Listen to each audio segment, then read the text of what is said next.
Ka një gabim që shoh pothuajse çdo ditë. Shumica e njerëzve kur shohin një provë, pyetja e parë që ata bëjnë është sa kushton.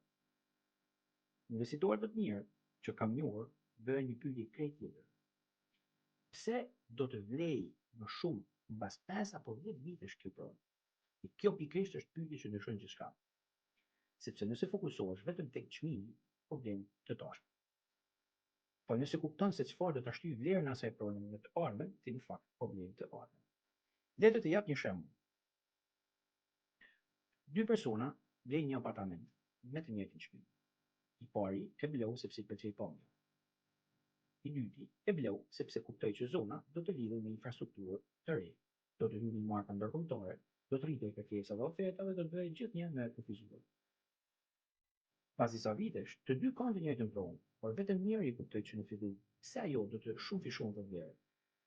Ky është dallimi mes atij që blen një pasuri të paluajtshme dhe atij që ndërton një pasuri. Puna ime është të të ndihmoj të shohësh atë që shumica nuk e shehin, sepse fitimet më të mëdha nuk krijohen kur të gjithë e kuptojnë fitimin.